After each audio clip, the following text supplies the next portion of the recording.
चलिए अब समझते हैं कि गोलीय दर्पण होता क्या चीज है। देखिए, हम लेते हैं एक खोखला कांच का गोला, पारदर्शी खोखला गोला होता है कांच का। हम इसको दो भागों में तोड़ दिए, इसके दो टुकड़े हम कर दिए। अब आप ध्यान से इसको देखिएगा। हम करते क्या है कि इसका एक साइड कलई कर देते हैं, और जब भी हम कलई करते हैं याद रखिएगा दाहिने साइड से ही कलई की जाती है, कलई कभी भी बाएं साइड से नहीं की जाती है। इस चीज को आप याद रखिएगा।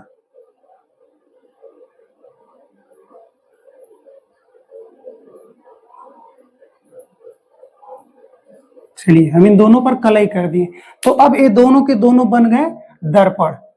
अब ये दोनों के दोनों क्या बन गए? दर्पण बन गए। और देखिए, जो इनका परावर्तक पृष्ठ है, इसका भी परावर्तक पृष्ठ वक्री है और इसका भी परावर्तक पृष्ठ वक्री। वक्री मतलब मुड़ा हुआ है। तो हम कह सकते हैं कि गोलीय दर्पण होता क्या है कि वह दर्पण जिसका परावर्तक पृष्ठ वक्री होता है। देखिए, एक तरफ हम जब कलई कर दिए तो दूसरा पृष्ठ इसका जो हो गया परावर्तक हो गया, इसका भी एक पृष्ठ कलई कर दिए, दूसरा वाला पृष्ठ परावर्तक हो गया। तो इस दोनों का जो परावर्तक पृष्ठ है वह वक्री है। यानी हम कह सकते हैं कि वह दर्पण जिसका परावर्तक पृष्ठ वक्री होता है उसे ही हम लोग कहते हैं गोलीय दर्पण। तो चलिए हम इसकी परिभाषा लिखते हैं। ये इसकी होती है परिभाषा, वह दर्पण जिसका परावर्तक पृष्ठ वक्रित होता है गोलीय दर्पण कहलाता है। अब देखिए, जो गोलीय दर्पण होता है यह दो प्रकार का होता है। अगर हम बात करते हैं गोलीय दर्पण के प्रकार की, गोलीय दर्पण के प्रकार, देखिए जो गोलीय दर्पण होते हैं यह दो प्रकार के होते हैं। इसमें से इसमें जो हम दो देख रहे हैं कि यह दो दर्पण का जो निर्माण हुआ है, इनमें से यह वाला जो हमारा दर्पण है पहला वाला, इसे हम कहते हैं उत्तल दर्पण, उत्तल दर्पण, और इसे हम कहते हैं अवतल दर्पण, अवतल दर्पण। देखिए, जिस दर्पण का परावर्तक पृष्ठ बाहर की ओर होता है, उभरा हुआ यानी कि बाहर की ओर होता है, उसी दर्पण को हम कहते हैं उत्तल दर्पण। और जिस दर्पण का परावर्तक पृष्ठ अंदर की ओर होता है या धंसा हुआ होता है, इसी दर्पण को हम लोग कहते हैं अवतल दर्पण।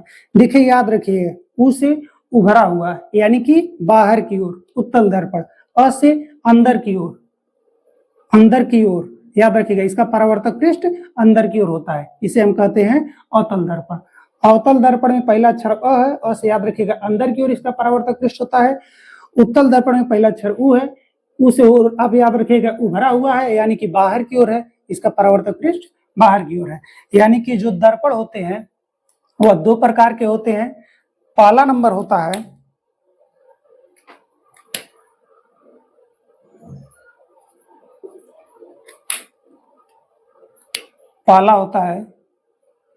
अवतल दर्पण,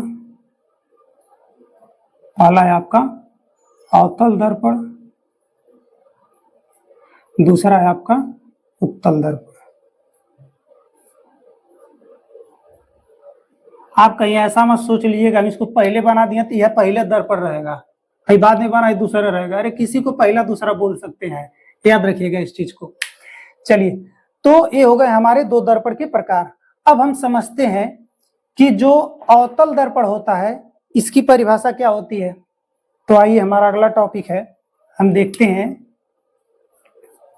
अवतल दर्पण, अवतल दर्पण। चलिए देखते हैं। तो आप देख रहे हैं कि यह जो अवतल दर्पण है, यह जो अवतल, इसे पहले हम हटा देते हैं।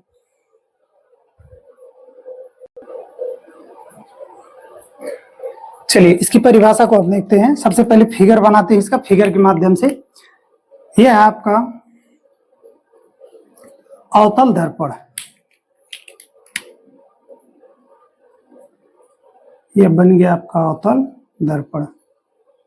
ध्यान रखिएगा, अवतल दर्पण का क्या होता है, जो परावर्तक पृष्ठ होता है अंदर की ओर धंसा हुआ होता है। और यह जो अवतल दर्पण है यह गोलीय दर्पण का ही ना पार्ट है। गोलीय दर्पण ही में दो प्रकार के होते हैं।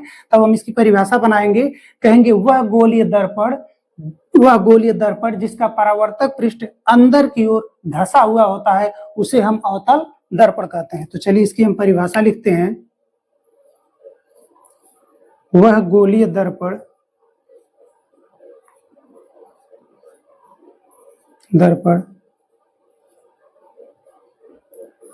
जिसका परावर्तक पृष्ठ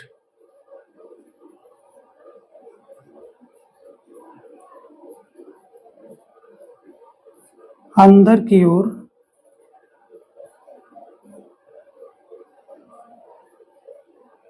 धंसा हुआ होता है।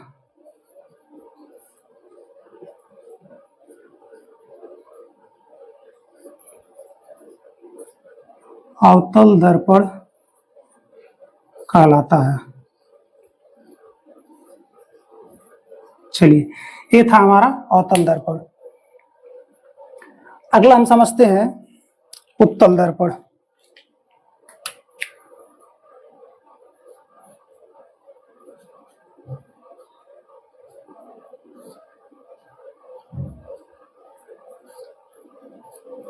चलिए देखते हैं उत्तल दर्पण क्या होता है। उत्तल दर्पण में देखिए होता क्या है, इस तरह से बनता है।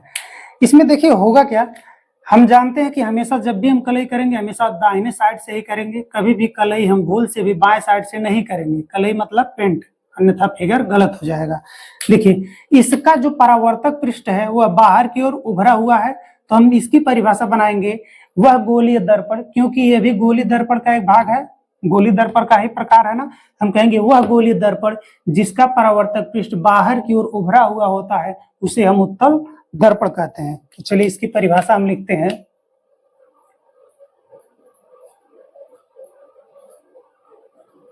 वह गोलीय दर्पण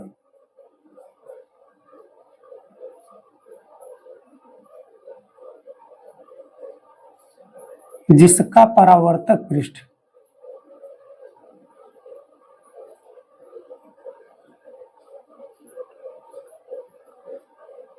बाहर की ओर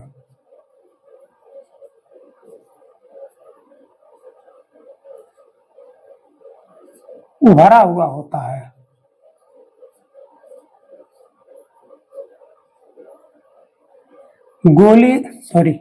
उत्तल दर्पण कहलाता है।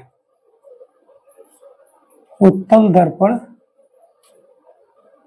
कहलाता है। तो याद रखेंगे वह गोलीय दर्पण जिसका परावर्तक पृष्ठ बाहर की ओर उभरा हुआ होता है उत्तल दर्पण कहलाता है। तो ये हो गए हमारे दर्पण के दो प्रकार। चलिए अब हम आगे देखते हैं कि गोलीय दर्पण से संबंधित कुछ महत्वपूर्ण परिभाषाएं होती हैं जिन्हें याद करना बहुत ही जरूरी होता है। अगर हम इन्हें याद नहीं रखेंगे तो फिर आगे हमको प्रतिबिंब बनाने में बहुत सारी दिक्कतें आएंगी। जो भी हम आगे चल के अवतल दर्पण या फिर उत्तल दर्पण का जब हम प्रतिबिंब पढ़ेंगे तो वहां पर दिक्कतें आएंगी। तो इसलिए हम सबसे पहले दर्पण से संबंधित परिभाषाओं को सीख लेते हैं। अभी अभी हमने देखा है कि दर्पण जो होते हैं दो प्रकार के होते हैं, एक अवतल दर्पण और दूसरा उत्तल दर्पण। अवतल दर्पण क्या होता है, जिसका परावर्तक पृष्ठ अंदर की ओर धंसा होता है अवतल दर्पण कहलाता है, और जिसका परावर्तक पृष्ठ बाहर की ओर उभरा हुआ होता है उसे हम उत्तल दर्पण कहते हैं। इतना बात क्लियर है आप लोग को।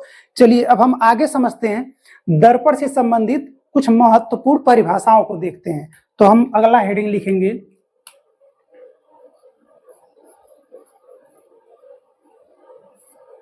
दर्पण से संबंधित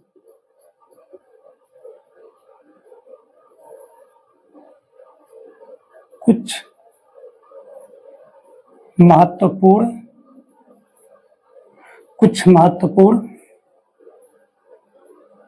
परिभाषाएं। दर्पण से संबंधित कुछ महत्वपूर्ण परिभाषाएं। चलिए तो इनमें हम सबसे पहली परिभाषा देखते हैं ध्रुव की।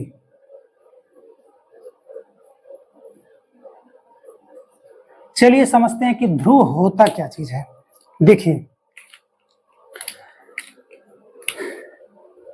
यह दर्पण है, ये दोनों दर्पण हैं।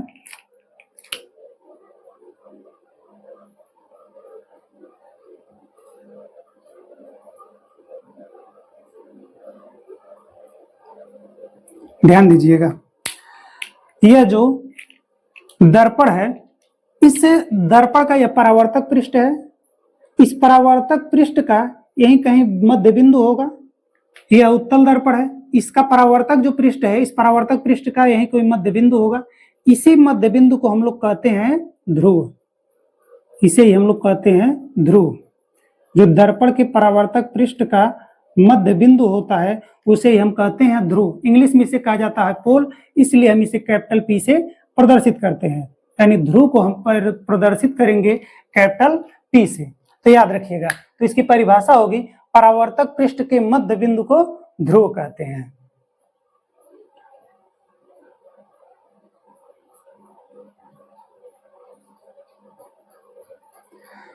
चलिए हम इसकी परिभाषा लिखते हैं।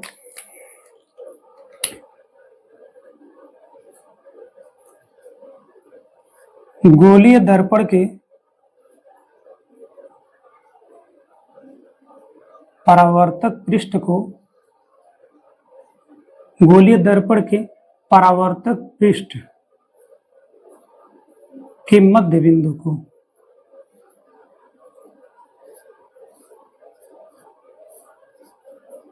ध्रुव कहते हैं। गोलीय दर्पण के परावर्तक पृष्ठ के मध्य बिंदु को ध्रुव कहते हैं। याद रखिएगा, गोलीय दर्पण के परावर्तक पृष्ठ के मध्य बिंदु को ध्रुव कहते हैं, इसे कैपिटल पी से प्रदर्शित करते हैं। इतना याद रखिएगा। चलिए अगला हम देखते हैं, दूसरा नंबर हम देखते हैं वक्रता केंद्र। वक्रता केंद्र समझिए, वक्रता केंद्र होता क्या चीज है। देखिए अभी कुछ समय पहले हमने क्या आपसे बताया था कि यह जो दर्पण है, इस दर्पण को हमने बनाया था, सबसे पहले एक गोला हमने लिया था, उस गोले को काट करके ही हमने इस दर्पण को बनाया था। तो इस दर्पण को जब हम ऐसे आगे की ओर बढ़ाएंगे तो यह एक गोला बनेगा। अब देखिए ध्यान से, गोला सही बना नहीं है हमारा, देखिए ध्यान से, जब गोला बनेगा तो गोले का यही बीच में केंद्र होगा, इस गोले के भी बीच में एक केंद्र होगा। देखिए तो गोलीय दर्पण जो है इस गोले का भाग ही ना है, मतलब इसका एक टुकड़ा ही ना है। हम कह सकते हैं ना कि यह जो गोलीय दर्पण है इस गोले का एक भाग है, मतलब जब हम इसको काट दिए तो इसका भाग हो गया ना, एक टुकड़ा इसका बन गया।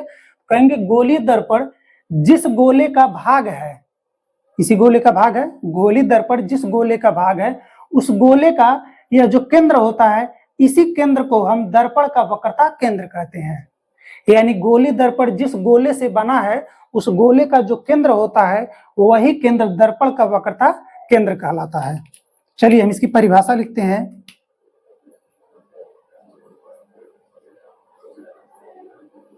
गोलीय दर्पण,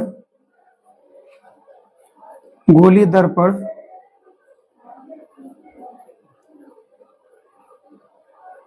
जिस गोले का भाग है,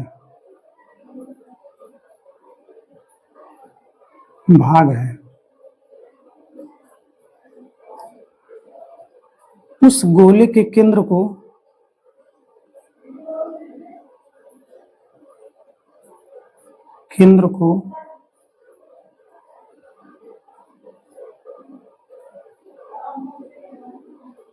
गोलीय दर्पण का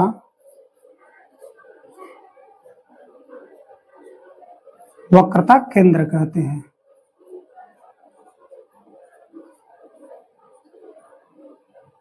चलिए एक बात और याद रखिएगा, ये जो वक्रता केंद्र होती है इसे हम कैपिटल सी से प्रदर्शित करते हैं।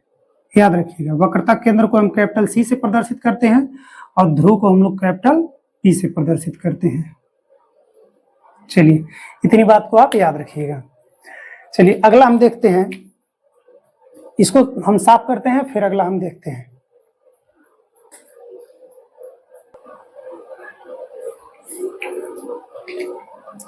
देखिए अगला टॉपिक है हमारा मुख्य अक्ष।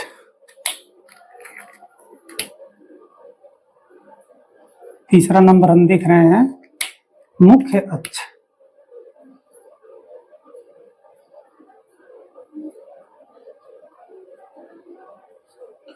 चलिए समझते हैं सबसे पहले मुख्य अक्ष होता क्या चीज है।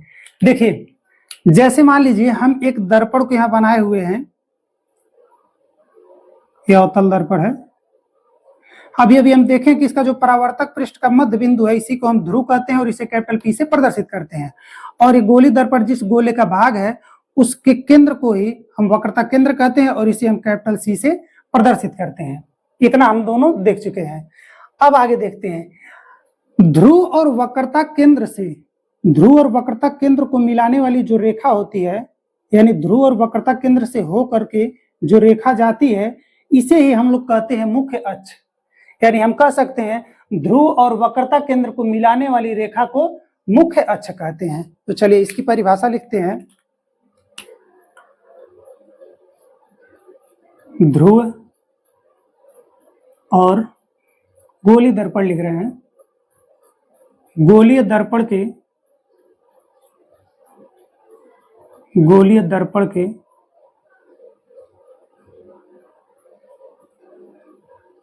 ध्रुव और वक्रता केंद्र से होकर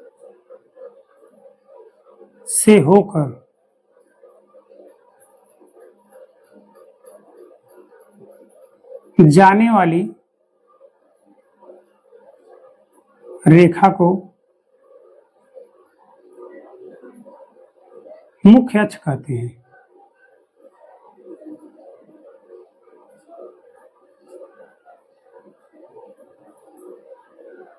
इतना याद रखिएगा कि गोलीय दर्पण के ध्रुव और वक्रता केंद्र से होकर जाने वाली रेखा को मुख्य अक्ष कहते हैं। चलिए अगला टॉपिक हम समझते हैं। अगला नंबर है वक्रता त्रिज्या।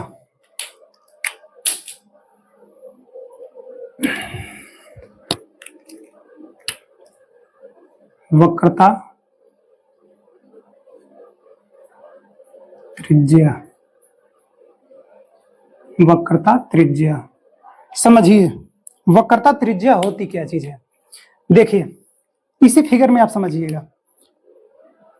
ये जो ध्रुव है और ये जो वक्रता केंद्र है, इसके बीच की जो दूरी है, इसी को हम लोग कहते हैं वक्रता त्रिज्या। अब देखिए मिली कैसी है, ये जो दर्पण है, जब इसका हम पूरा पार्ट हम बनाएंगे तो इस तरह से एक गोला बनेगा। गोले का यह केंद्र है, केंद्र और गोले की परिधि है, परिधि और केंद्र को मिलाने वाली रेखा को हम लोग त्रिज्या कहते हैं ना। तो देखिए ध्यान से देखिएगा कि गोली दर्पण जो है, जिस गोले का भाग है उस गोले की यह त्रिज्या है। तो जिस गोले की यह त्रिज्या है, उस गोले की इस त्रिज्या को ही हम दर्पण की वक्रता त्रिज्या कहते हैं। यानी गोली दर्पण जिस गोले का भाग है, उस गोले की त्रिज्या को ही हम दर्पण की वक्रता त्रिज्या कहते हैं। और इसे हम प्रदर्शित करते हैं कैपिटल आर से, इसे हम प्रदर्शित करते हैं कैपिटल आर से। तो चलिए हम परिभाषा इसकी लिखते हैं। गोलीय दर्पण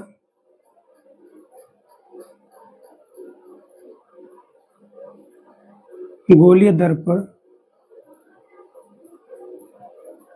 जिस गोले का भाग है, गोलीय दर्पण जिस गोले का भाग है, उस गोलीय दर्पण जिस गोले का भाग है, उस गोले की त्रिज्या को दर्पण की वक्रता त्रिज्या कहते हैं।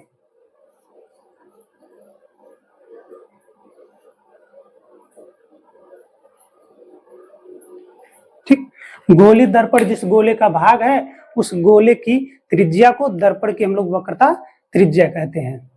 आप लोग थक तो नहीं ना रहे हैं? ऐसा नहीं ना कि आप लोग देखते देखते बोर हो रहे हैं, समझ में आ रहा है ना पूरा अच्छे तरीके से? एक भी थ्योरी देखिए, हम आपको ऐसा नहीं है कि रटवा रहे हैं। जो भी थ्योरी है हम आपको पहले समझा रहे हैं, फिगर के माध्यम से हम आपको सारी थ्योरी बना के बता रहे हैं। कोई भी थ्योरी हम आपको रटवा नहीं रहे हैं, बल्कि आपको समझा रहे हैं ताकि हमारे साथ साथ आपको याद होता जाए।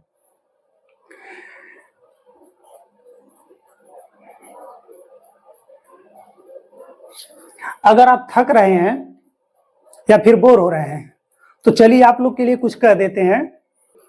देखिए, एक बार की बात है, एक व्यक्ति बीमार पड़ गया और वह डॉक्टर के पास गया दवा कराने के लिए।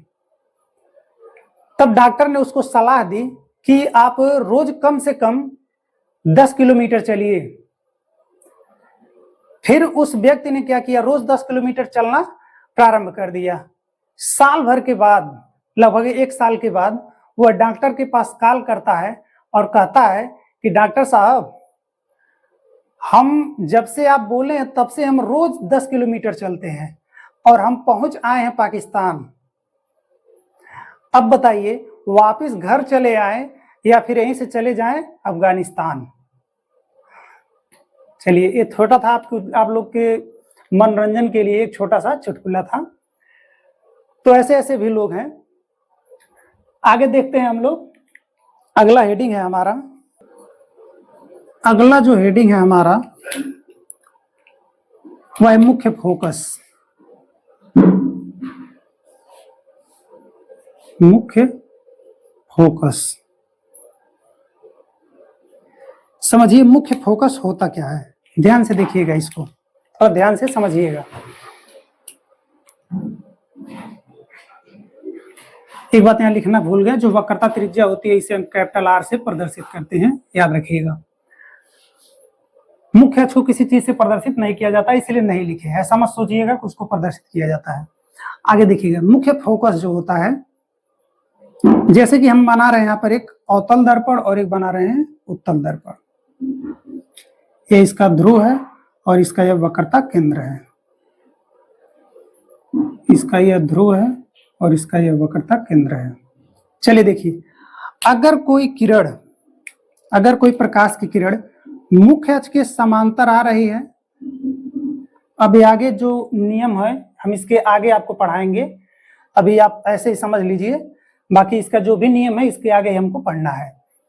देखिए, मुख्य अक्ष के समांतर जब किरणें जाती हैं तो जो अवतल दर्पण होता है, इस दर्पण के परावर्तक पृष्ठ से टकराती हैं और परावर्तित होकर आती हैं, ऐसे एक बिंदु पर मिलती हैं। इधर से भी कुछ किरणें ऐसे जाएंगी, परावर्तित होगी और ऐसे जाकर के एक बिंदु पर मिल जाएंगी। तो जिस बिंदु पर मिलती हैं उसी बिंदु को हम कहते हैं मुख्य फोकस, और इसे हम प्रदर्शित करते हैं कैपिटल एफ से। यानी कि गोली दर्पण जो होता है, इसका जो मुख्य फोकस होता है, हम कहेंगे मुख्य अक्ष के समांतर आने वाली किरणें दर्पण से परावर्तन के पश्चात जिस बिंदु पर मिलती हैं उसी बिंदु को हम अवतल दर्पण का मुख्य फोकस कहते हैं। आइए हम समझते हैं अब उत्तल दर्पण के लिए मुख्य फोकस को, मुख्य अक्ष को हम आगे इसे बढ़ा सकते हैं, ऐसा नहीं है कोई तरह का, आगे पीछे हम बढ़ा सकते हैं, इसको भी आगे तक बढ़ा सकते हैं। देखिए, इसमें जब मुख्य अक्ष के समांतर किरणें जाती हैं, इधर का साइड कलई किया हुआ है, मुख्य अक्ष के समांतर जब किरणें जाती हैं तो इससे टकरा करके परावर्तित होकर इधर चली जाती हैं। देखिए, ऐसा इसलिए होता है कि दूसरे साइड कलई किया हुआ है तो प्रकाश उस पार जाएगा नहीं, तो यह जो पार्ट होता है यह समतल दर्पण की भांति व्यवहार करता है, तो इसलिए जब इधर से किरणें जाती हैं तो इधर परावर्तित हो जाती हैं। यहां से कोई किरण ऐसे जाएगी तो इधर ऐसे परावर्तित हो जाएगी। देखिए, अब हम करते क्या है, इन किरणों को पीछे की ओर बढ़ाते हैं। जो परावर्तित किरणें हैं इन किरणों को हम पीछे की ओर बढ़ाते हैं, तो हम देखते हैं कि यही एक ऐसा बिंदु है कि इस बिंदु से एक किरणें आती हुई प्रतीत होती है। तो जिस बिंदु से ये किरणें आती हुई प्रतीत होती हैं उसी को हम लोग कहते हैं मुख्य फोकस, और यह मुख्य फोकस होता है उत्तल दर्पण का। यानी कि दोनों दर्पण के मुख्य फोकस अलग अलग होते हैं। अवतल दर्पण का जब हमसे पूछेगा कि अवतल दर्पण की मुख्य फोकस की परिभाषा लिखिए, तो हम कहेंगे कि मुख्य अक्ष के समांतर आने वाली किरणें दर्पण से परावर्तन के पश्चात जिस बिंदु पर मिलती हैं उसे हम मुख्य फोकस कहते हैं। इसके लिए देखिए क्या लिखेंगे हम, उत्तल दर्पण के लिए मुख्य अक्ष के समांतर आने वाली किरणें दर्पण से परावर्तन के पश्चात जिस बिंदु से आती हुई प्रतीत होती है। देखिए, ऐसा प्रतीत हो रहा है किसी बिंदु से किरणें निकल रही हैं, यानी कि आ रही हैं। जिस बिंदु से किरणें आती हुई प्रतीत होती हैं उसी बिंदु को हम लोग मुख्य फोकस कहते हैं। तो अब इन दोनों को जब हम मिला देते हैं, जब इन दोनों को हम मिलाते हैं तो मुख्य फोकस की परिभाषा हमारी बनती है कि दर्पण के मुख्य अक्ष के समांतर, मुख्य अक्ष यह है कि किरणें इसके समांतर आ रही हैं, मुख्य अक्ष के समांतर, मैथ में आप पढ़े होंगे दोनों समांतर किरणें हैं। मुख्य अक्ष के समांतर आने वाली किरणें दर्पण से परावर्तन के पश्चात जिस बिंदु पर मिलती हैं, जिस बिंदु पर मिलती हैं या जिस बिंदु से आती हुई प्रतीत होती हैं, उसी बिंदु को हम लोग मुख्य फोकस कहते हैं। यह होती है मुख्य फोकस की परिभाषा। बहुत इंपॉर्टेंट है, एग्जाम में आपके पूछा भी गया है, इसीलिए इंपॉर्टेंट है, इसे याद रखिएगा। तो चलिए हम इसकी परिभाषा लिखते हैं अब।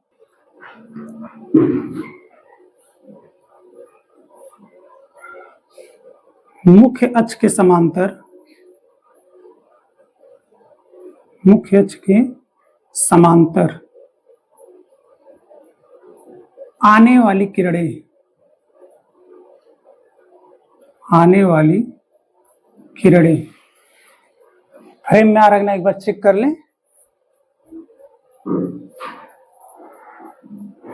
ठीक आ तो रहा है। चलिए, मुख्य अक्ष के समांतर आने वाली किरणें दर्पण से परावर्तन के पश्चात, परावर्तन के पश्चात जिस बिंदु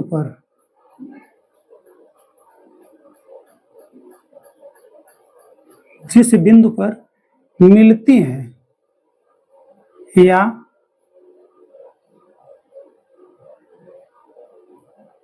देखिए, जिस बिंदु पर मिलती हैं या जिस बिंदु से आती हुई प्रतीत होती हैं, या जिस बिंदु से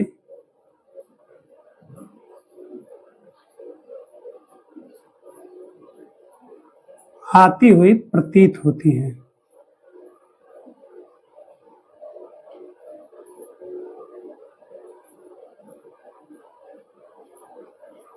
दर्पण का मुख्य फोकस कहलाता है।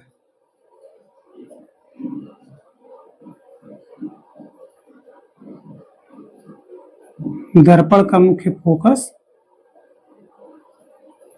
कहलाता है।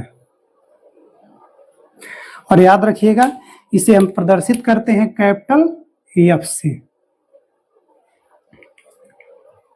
ठीक, चलिए अगला हेडिंग हम देखते हैं। अगला हेडिंग देखने के लिए हम इसे मिटा रहे हैं। अगला टॉपिक जो है हमारा, उसे हम कहते हैं, वो है फोकस दूरी। फोकस दूरी, समझिए फोकस दूरी होता क्या चीज है। देखिए, इसे भी हम एक छोटा सा फिगर बनाते हैं, उसी के माध्यम से समझाएंगे आपको। देखिए, यह दर्पण है, दर्पण है, यह दर्पण का यह ध्रुव बिंदु है, यह इसका वक्रता केंद्र है, मिलाने वाली जो रेखा है मुख्य अक्ष है।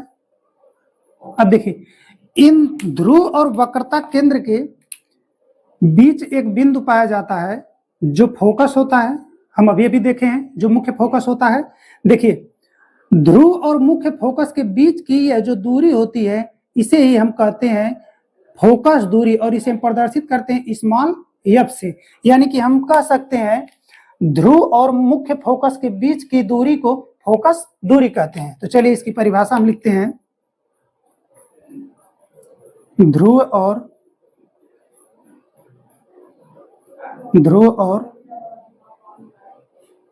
मुख्य फोकस, ध्रुव और मुख्य फोकस के बीच की दूरी को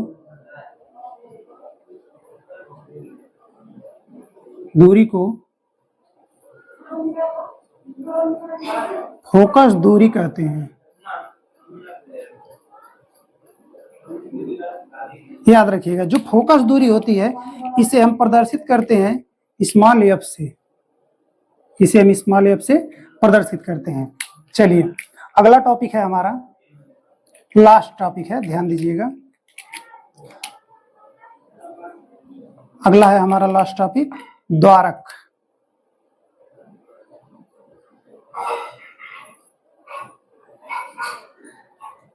समझिएगा द्वारक होता क्या चीज है। देखिए, इसे भी हम एक फिगर के माध्यम से समझाएंगे। ध्यान से देखिए, अभी तक जितनी परिभाषाएं हैं टोटल आपको फिगर के माध्यम से ही हम समझाने का प्रयास किए हैं, इसलिए आप भी मेहनत करिएगा और उसे याद करिएगा। देखिए, जैसे मान लीजिए हम बना रहे हैं यहाँ पे, ये आपको दिख रहा होगा, सॉरी, यहाँ आपको दिख रहा है, यही समझा देते हैं, ध्यान दीजिएगा, हम यहाँ समझा देते हैं। देखिए,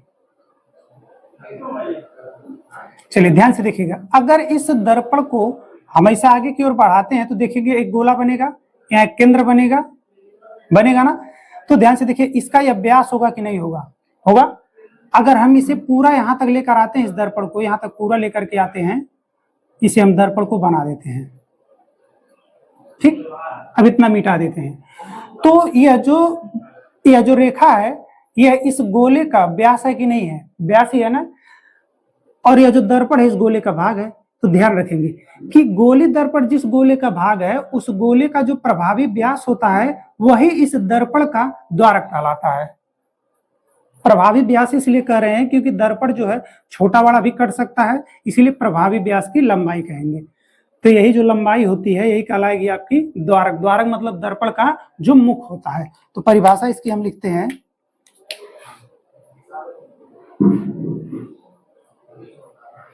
गोलीय दर्पण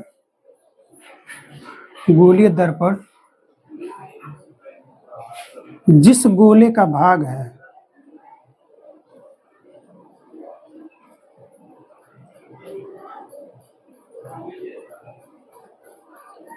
उस गोले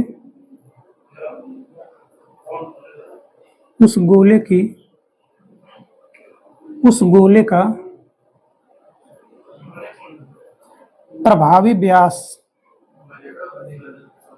प्रभावी व्यास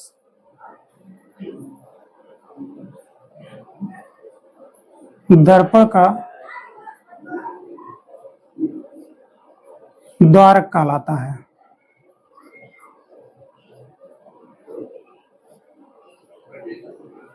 ठीक, तो ये था आपका लास्ट टॉपिक, द्वारक। गोली दर्पण जिस गोले का भाग है उस गोले का प्रभावी व्यास जो होता है वही दर्पण का द्वारक कहलाता है।